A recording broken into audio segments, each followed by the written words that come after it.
Hey, this is Kelly from Civil War, and you're listening to the Brutally Delicious Podcast.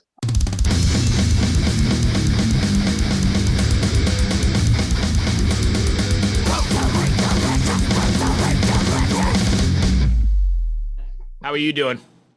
Doing great, doing great. How about you? I'm doing well, thank you. How are things over in Sweden?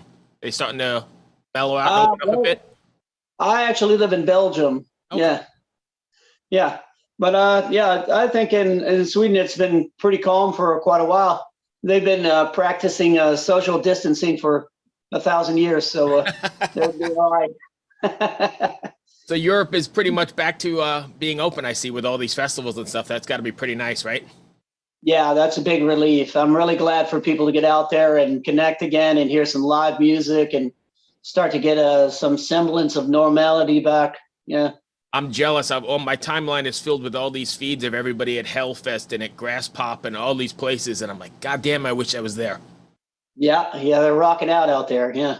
Yeah, it's nice to see everybody and all of them having a good time and thousands of people everywhere. I imagine the energy is pretty crazy too, right? Because everybody's been locked up for so long. Yeah, I can imagine. It's just like a bonanza, of good vibes out there. Yeah, back with your family you haven't seen in 2 years. Yeah, right. Yeah, the Metal Clan, the biggest clan in the world. Yes, I think it's amazing weird to think that. When I was a teenager, I was, there was a big, the big problem is everyone thought we were like devil worshippers, and all of this stuff, and it was so ridiculous in the 80s. And now to see that the clan is so strong all over the world, we're literally the biggest clan that there ever has been. And I don't think you find that in any other genre of music or any other genre of anything. It's just like you can go to a metal show. I can just show up in Belgium, and it's just like I've met people for the first time, but we have something in common. You bond over the riff and the lifestyle, and it's like your long lost friends. No other music has that. Yeah, no other culture has that. It's pretty wild. And you mentioned the 80s and the whole devil thing. It's funny you said that because I grew up in a very religious upbringing here in New York, and they used to burn records, and it was that whole satanic panic thing, and it was so crazy to even like think back on it now. It was nuts. It was so ridiculous. We were just kids trying to find our way. And as we outsiders. And we wanted to ask some questions, and the greater society has a big problem with people asking some questions, but it was really hilarious when I think about it now. Literally there was a big problem of like, man, these people are devil worshippers. Yes. It's just like, come on, No joke, and we'll get to talking about Civil War in a second. Sorry, I'm meandering, but you brought it up. But no joke, I mean, there were like these Sunday services, in the church that I was forced to go to as a kid, where they would actually have bonfires, and you're supposed to bring your cassette tapes and whatever you have and burn them because they're evil. Yeah, bring your Kiss albums, right. Knights and Satan's service. That's what it means. Right. Crazy stuff. I don't even know how we imagine. But you know what's funny? Even all these years later, it's still kind of like ingrained in you. I've spent so much time trying to get away from all that nonsense. Yeah, for me, when I was a kid, I got into the Beatles, and I love the Beatles. It was kind of like my full-time job listening to the Beatles. I would wake up, I would listen to some Beatles, I would go to school, and then I would come back home and I'd listen to the Beatles more. And then have something to eat, listen to the Beatles, go to bed, do it all over again.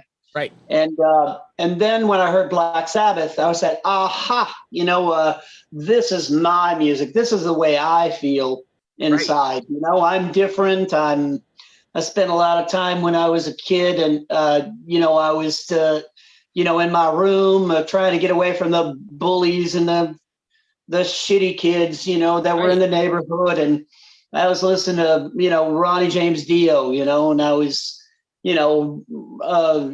drawing and stuff in my room, knights and swords and mythical things. And, that was my real escape, Right.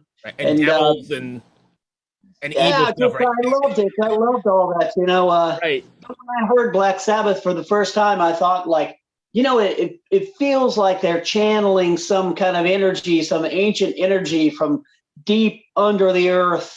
It just felt like home to me, Right. So I got to ask, what was your favorite Beatles album?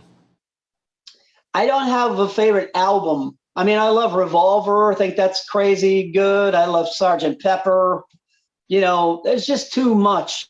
Just like Sure. if you have my favorite Dio album or any, there's just too much. I'm too open and into music to say what's my favorite thing. I love the difference between Paul McCartney and John Lennon. I always call it the sweetness of McCartney and the bitterness of John, and I love that. I love that. Right.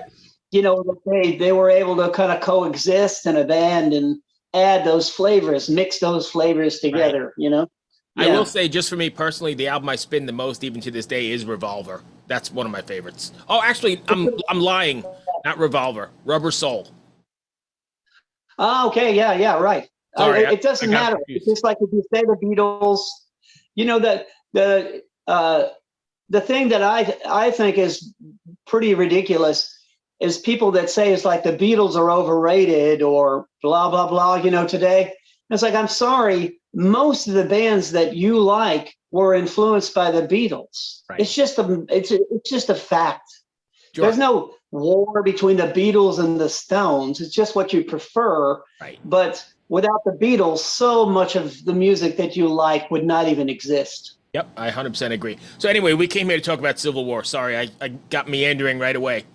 Honestly, I have time. You got a podcast, right? It can go however long, or you have a time limit? Yeah, we're usually around 30 minutes because we book them every 30 minutes or so. Cool. Just one. Yeah, cool. So yeah, I'm glad you don't mind meandering. Let's talk about Invaders. Been out for like 5 days now. What's been the response to it so far? Well, it's been really positive, and we're really proud of what we've done, and I think we've got a lot of good songs on it. A lot of we have some surprises for people, which I think is really great. I'm really happy about that. And all overall, Napalm, our label, has done a great job at getting it out there and getting me in touch with people like you, and it's really going well. Yeah, we're happy. I know the singles that Natalie sent over, Battle of Life and Invaders. I'm just fucking amazed by them. I love it. They've been in regular rotation since she sent them over. Great stuff. Right. So I imagine people out there like me are just eating it up. So I know you guys talk about history, and it's very much a historical band, and you talk about everything from like the Vikings and Norwegian kind of stuff, but you also have a lot of American history in there too, right? With Confederates, and how does that come about? Yeah. Well, for me, when I got into the band, I kind of responded to the overall sound. I like the sound of it. It's metal to me. People call it power metal, whatever you want to call it. Right. But I like the sound of what they were doing, and I got in touch with them after Patrick, their original singer, kind of left the band out of the blue and right before a tour. So I jumped in, and we did a whole bunch of festivals and did all that, and together. And in the meantime, we started to write the album. And what I didn't want to do is be this one-trick pony of only talking about historical stuff or only talking about war or whatever, because that's not my background. Most of my things that I wrote about in my previous bands were Orwellian concepts or inner universe things, spiritual stuff, struggles in your life, things that are a bit more non-specific. Right. And so with the lyric writing that I did for the album, I wanted to take those things from books or the things from historical events or battles or whatever, and turn that into kind of a more of a personal experience. Have that more from the protagonist's view, like put you into that story, right. Make it more of a living story than shouting out dates and facts at you. because Right. I find that boring, and I wasn't interested in doing that. I just found it interesting, the whole Confederate thing, because I live in Richmond, Virginia, and the actual capital of the Confederate capital, the White House, is literally walking distance from my house. So there's a really strong Right. Yeah. connection. Yeah. Right. Yeah. You know, I mean, I live pretty Yeah. much Yeah. right on the battlefields. Oh, Is yeah. That gives me a jumping off point to talk about one of the songs that really touched me, Andersonville. Mhm. It's about this Confederate prison of war and the inhumane conditions, the terrible, horrible suffering of those soldiers. And I got into that, and I actually found letters that the soldiers wrote home to their wives. These Union soldiers, they Oh, wow. wrote these letters home to their wives, and they were so eloquent and so full of dignity and strength. I was so impressed. It was a And different time, right? that I actually do what? It was a I didn't mean to interrupt you. I said it was a different time. There were none of these short texts kind of things. Everybody was really verbose. I mean, these guys were, yeah. I mean, this guy was like just like Joe Blow out in the field, and he was literally a poet Right. compared to the drivel that you hear now. Right. So it was just for that that was so touching. It was so beautiful, and I thought that I would take those two concepts together: the suffering of the prison, the idea that there's a deadline within the prison. That deadline is this tiny fence within the compound, and if you touch that fence, then the rebel soldiers would immediately shoot you in the head. Wow. And so I took that romantic story of the guy's very hopeful, the soldier is hopeful, he's going to get back to his wife, live a simple life, it's going to be good. But then after months and months of this kind of horror, he just gives up and he runs to the deadline. So Right. that's his letter back home. It's Right. a So all the suicide note, really. right, the desperation, Yeah. and then he goes. Yeah, he's just like, I can't live like this anymore. I won't be treated like this. I'm out. And willing to give up the love of his life or whoever he was writing home to. Yeah, just because they had just beaten him, within an inch of his existence, and that's enough. He couldn't take the inhumanity and the indignity of that Right. anymore. So he chose to check out. So I'm gonna just tie it into see even modern days. I mean, you can listen to this and you wrote it about the Civil War, but you could tie it into modern day stuff that's going on now, right? Sure, and that's what I think that I wanted to do is throughout the album we have like a Native American thread that runs through the album. We got 3 songs that deal with that, which I'm a huge fan of, or not just a fan, but an admirer Right. of Native American culture, and I wanted that. Yeah, I hope that those kind of messages to stand up against your oppressors and to have that bravery that you could see that they exhibited back in those days, and just kind of let that kind of seep into your own life, because basically life begins where your comfort zone ends. And I hope that can be, by some osmosis, get into everybody and kind of kindle that rebel fire, Which I think we it's need. important. Yeah, I think we need it because we're in a fucked up world no matter where you are in this at. Yeah, it's only getting worse and more crazy as we go. So standing up and having some balls is important. Do you feel a sort of responsibility then when you're writing lyrics to kind of speak to that, or is that not really a thing? Well, I can say for like the song "Battle of Life," the responsibility that I felt, it was it felt sweet, really. That's just kind of my philosophy of life. It's my philosophy, and it was so nice to put something positive out there. Normally, I'm in very dark things, very, very dark stuff, and that provides a hope in a way. but I wanted to be like just straight out blasting some light out there. Right. And that felt good. I felt that for me, the biggest responsibility was to make such a positive song believable, like I meant it, which I really do. I do mean it. I want the best for everybody, and I want them to fight. Right. The battle of life. It's really about the amount of times that you get back up. Everybody's going to have obstacles. We're going to have disappointments, but you got to get back up. And I'm a person in the music business, so I think I might have a little experience on that subject. And I also, you touched on it, and I think it's interesting.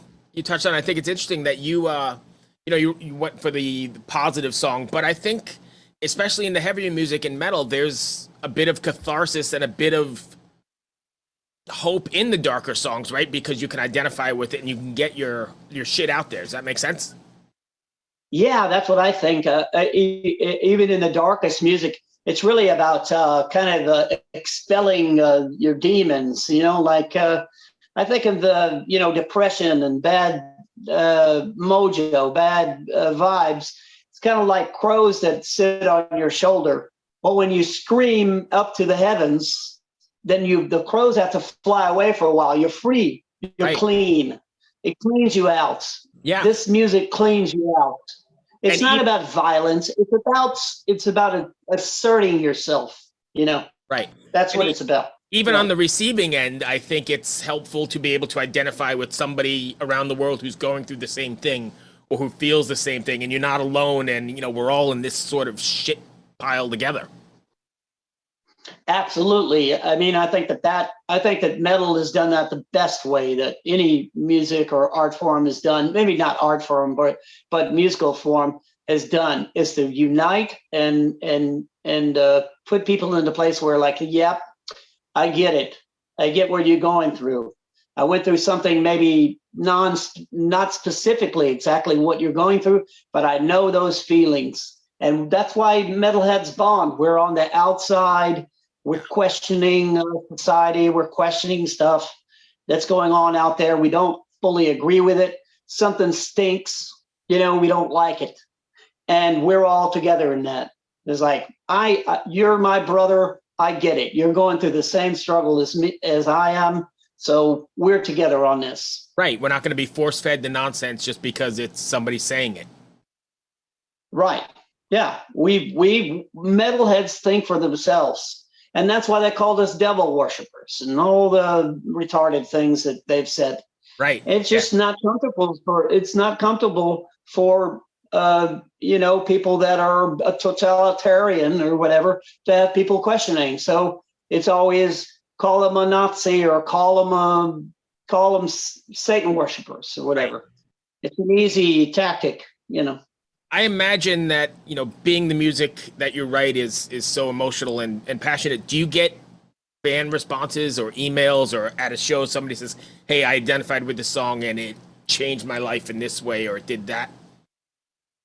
Well, yeah. From time to time. I mean, it's really the only reason I have Facebook, right, is so that people can write me and so they can have some contact and just see that I am like them. And what I do, I may make a terrifying, angry noise with my voice sometimes, right, but it's out of love. It's a love note to them. And it's my honor every time anyone sends me an email or a message or whatever that tells me, that they're responding to what I created.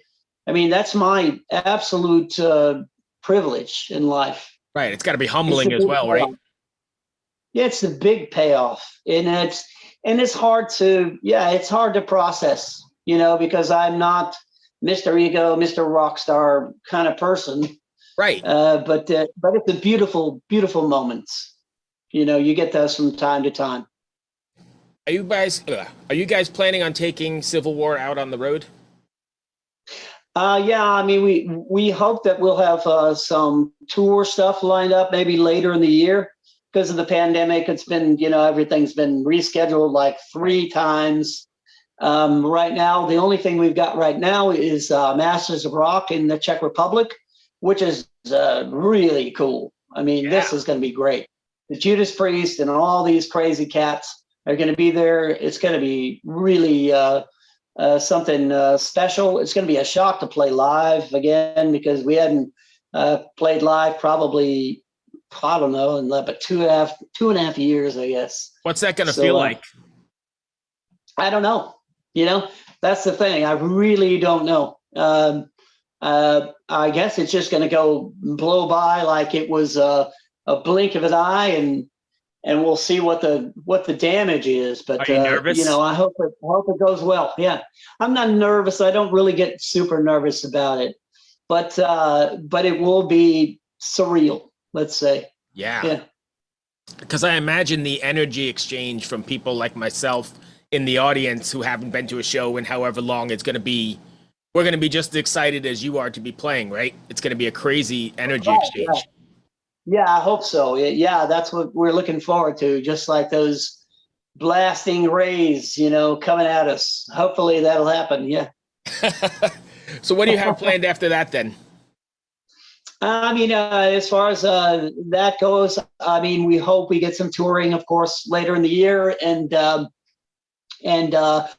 we're fiddling around with some new material, and we're not going to wait we're not going to let everybody wait for this long next time. So we want to, get some bullets in the chamber, and keep going, in the direction that we're going. So you guys did a lot of writing during the pandemic, right? Yeah. So I was talking to somebody in a podcast just a little bit ago. I think there's going to be like an artistic renaissance of sorts we're going to be seeing here in the next year or two, because everybody's been locked away, like working on their craft and honing their skills and writing. So not just in music, but in literature and art. And there's going to be like this explosion of really good stuff. Yeah, I think so. I think that also on the larger society, there are going to be a lot of people questioning what they've been doing with their lives. Right. There's going to be a big transition also just in the normal everyday life. A lot of people doing jobs that they hate and getting in the car and driving an hour to somewhere you hate. I mean, this is the worst. I've done it. Most people have done that stuff. Right. And there's going to be a big renaissance in that respect as well. But there's going to be an absolute orgy of beautiful creative things that have come out of this. Yeah. And I also think it's going to be sort of what we're seeing even now is sort of like reminiscent of the late 60s, early 70s, right? Where this music is a direct response to the political and environmental shit we're all going through, right? The 60s were like the Vietnam War and all that equal rights sort of thing. We're seeing it sort of different topics, but sort of the same kind of thing that we haven't seen since then. Yeah, the thing with today's culture, with the cancel culture, with all of the stuff that goes online, now everybody has to, now you have to hear everyone's opinion about everything just because they have an internet connection, right. Which doesn't make sense to me. But now the ideas are going to be a little bit more rooted. Those ideas are going to have to be camouflaged a bit more. But I think that makes for good art. I've always loved the innuendo. I've always loved the analogy, the that poetic sense of maybe using simple words in a clever way to get your point across without saying, fuck this guys, or fuck these guys, or fuck, whatever. And, I think it's going to be a little bit more like that, because in the 60s, they just came out and said it, and right. And we have to go about it in a different way now. But yeah, I still think in the end, though, it can be like a time capsule, right? And it's definitely a response to what's going on, or at least a lot of what I'm seeing anyway. For sure, it will be kind of, yeah, like you say, kind of an exhibit of what humanity's art people, what their response to this, Right. happening. I think You'll in 20 see, years, yeah, you'll see it in that. yeah, Yeah, in you 20 see years, it people are going to look mirrored or back and say, reflected hey, in it. yeah, sorry, Yeah, I'm talking over you, but look at the reflection. Yeah, look at the reflection of what that brought out in the arts. Yeah, right. Yeah, I think that's where we're yeah. at. I think it's a good place to be. Like you said, people are putting ideas out there where you can think for yourself and you can change things. Yeah. Right, and I think in a way, the big change and the big whatever, that idea I don't really believe in. I believe in like throwing a pebble into a pond and you see those ripples. You take care of your family, you take care of your friends, you interact with them, and you say what you believe to them, and then if you make a good enough point, then those ripples can expand beyond you. Right. People are not going to just like straight up change the world. It's going to happen almost as if you didn't see it happen. There are Right. going to be subtle changes, subtle ripples that reach everybody. And so I would say that that's a nice development, really, because when you have to go a little bit deeper, more underground with whatever your message might be, I think it might be even more effective. Just like Jungian psychology, the shadow self, or all those concepts, where Right. you just tug at the roots of what the problem is. Yeah. Right. I mean, it's so like a grassroots sort of effort. Right. Yeah. And with metalheads,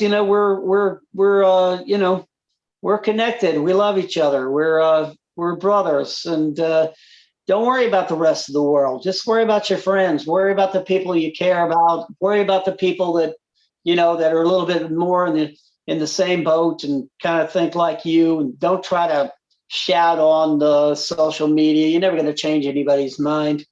Right. Just kind of introduce some nuances out there to get things shifted in your little bubble where you live. Yeah. And that If you want revolution. we kind of circle back to it again. There's nothing like it. I mean, I could just show up in Belgium and talk to a metalhead, and we're bonding immediately. And it's just something that's, I don't know. I wish the rest of the world could experience it.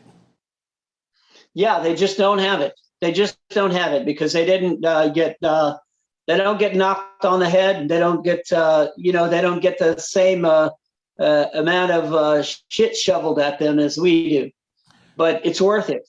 I 100% agree, and I think the world would be different if there was if more people got it. I think it's great. And a lot of people say, oh, metal should be more popular. You know where metal belongs? Underground. It belongs exactly where it is. Right. There's so many of us. How can you say it's not popular enough? Right. Just because the mainstream media is not talking about it or playing us on the radio doesn't mean that we aren't strong, that we're not represented. Just have to be not so lazy and go look for it. And you will find it. It's everywhere in every country. There's kids in like Baghdad, that literally can be killed for playing metal. And those badass guys, they have a practice studio and they put on little concerts and stuff. Yep. I mean, it's just insane, that this is so amazing and inspiring. I mean, they can literally be sentenced to death for playing heavy metal, wearing heavy metal shirts, yep, listening to it, whatever, and they still do it. Go talk to me about your problems now. Right. Hey, so tell me how hard you got it. I'm running up against time, but this is a great conversation, so I'm gonna just go a little bit longer. I think every metalhead that I've talked to has like a sort of aha moment, like where you first bought your first record or saw your first show. Like for me, I remember being like a junior high kid and walking into a record store that was across the street from my high school, and Diary of a Madman was on the wall, and I knew nothing about Ozzy at all. I just saw the cover and went, fuck, I'm going to buy that. And, you know, the first notes of Over the Mountain changed my life and my trajectory forever. It just like got in my bones. Oh, yeah. Do you have something like that? Is there an album or a show or a moment? Yeah, I remember I got my first, I had this Fisher system, which sounded amazing. Right. And it had a turntable on it. It was one of those new linear ones where you could just drop it. You know, you have a little, you know, a little motor, and you drop it on the track. You know, and I remember I was in California with visiting my grandparents, and my granddad said, "Okay, for your birthday, I'm going to buy you some records, some vinyl records." And I was like, "Oh, goody," you know, and I got We Sold Our Soul for Rock and Roll, Black Sabbath, which is a double album of kind of a greatest hit album, I think. And that I remember, and then I got Ozzy Speak of the Devil, the live with Brad Gillis on guitar after Randy died, rest his soul. And I remember my grandmother coming up, and she was like, "Oh no, this is crazy!" You know, the album cover with Ozzy on the throne with the jelly or something. Yeah, with his fangs and everything. And she was like, "Oh God, what are you gonna buy that for him?" And my granddad was the coolest guy in the world. He said, "Oh, don't worry, man. He's just trying to shock everybody. It's just shock. He's just trying to, you know, be scary and all that. Right. Don't worry about it." And then I got those albums. And then when I heard Black Sabbath for the first time, like I said, it just brought chills to my spine. I said, "Man, this is my music." Yep. And then later when Ronnie got into the band, I think the musicianship and the complexity of the songs and everything just went sky high. It became something completely different than earlier Sabbath. Yeah. And that was this Sabbath. And there's people who love this and there's people who love that. Yeah. I love both, but my affinity for Ronnie, which is my hero. Right. And the beauty of what they created. Heaven and Hell is like a Mob Rules. Yeah, Mob Rules to me is my favorite album of all time. I think I love. It's so dark. It's so much darker than Heaven and Hell. It's so dark, but it's great. I love it so much. Yeah, that's one of my favorites for sure, going way back. Anyway, I've taken way too much of your time. I so appreciate you talking to me and meandering and going where we went. Sure, man. It's a pleasure. Man, I hope that wasn't too bad. I thoroughly enjoyed that. I went way over my time. I'm just enjoying myself chatting. Oh, no, I don't have anybody after you, so I'm all right. Awesome. Thank you for taking the time again. Be well. Good luck with the record. Yeah, nice to meet you. Thank you, buddy. My friend. Take care. Bye. Bye. Hello out there. Yes, hello out there, everyone. I'm Hal Schwartz. And I'm Flynn McLean. Together we host None But the Brave, a podcast dedicated to the music and career of Bruce Springsteen. Bruce and E Street Band are on tour right now for the first time in 6 years, and we're taking a detailed look at what's happening on stage in our bi-weekly episodes. We've also been recently joined by some very exciting guests, including rock journalist Warren Zanes and Stephen Hayden, Backstreet's Magazine founder Charles Cross, and Barstool's Kirk Minahan. If you're a diehard Springsteen fan, this is the show for you. So please subscribe to None But the Brave on your favorite podcasting platform, and we hope to see you further on up the road. Thank you so much. We'll be seeing you.